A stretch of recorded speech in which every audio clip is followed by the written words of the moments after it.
Booka Michel is an American musician and film producer.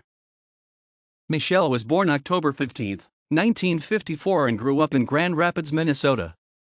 He moved to Austin, Texas in 1976 with his brother Carl Michel.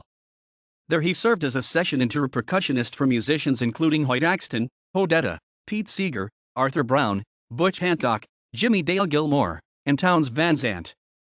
There Michel also founded Loud House Records in Austin, Texas. Michel is the leader of his eponymous band Booka and the Flaming Geckos. The Geckos are longtime Austin musicians John X. Reid, Doug Sahm, Jimmy Dale Gilmore, Cindy Keshtaler, Bob Dylan, Van Morrison, and Glenn Fukunaga, Joan Ely, the Dixie Chicks. They have released independent albums as well as produced the soundtracks to several independent movies. In 2009 the band released the soundtrack album for the film Baghdad, Texas.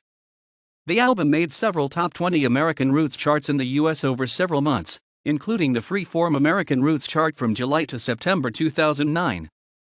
The album covered 3 genres of music, each based on the ethnicity of the film's main characters: Latin, Americana and Middle Eastern.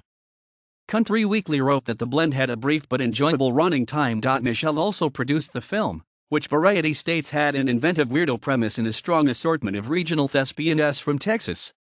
In 2011 the band released the soundtrack album The Not So Meaningful Songs in the Life of Jeremy Fink, written for Tamar Halpern's film adaptation of the children's book Jeremy Fink and the Meaning of Life and starring Mira Sorvino and Joe Pantoliano. Bill Bentley wrote of the album that the sounds of folk, bluegrass, some Civil War-inspired songs and, yes, even a taste of acid western captured without or cooled by Booka Michel and his Geckos feels like an accidental discovery of something quite cosmic.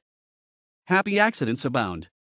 Frank John Hadley of Downbeat magazine wrote, "String music spun from the rich loam of the past, but laden with fresh nutrients, it illuminates the dignity of ordinary rural folks of years long gone."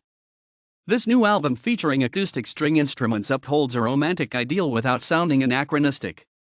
No familiarity with the film necessary to enjoy fully formed songs and brief atmospheric passages. Under his own Loud House imprint, he has produced chart-topping albums for artists such as Mike Kindred and David Olney,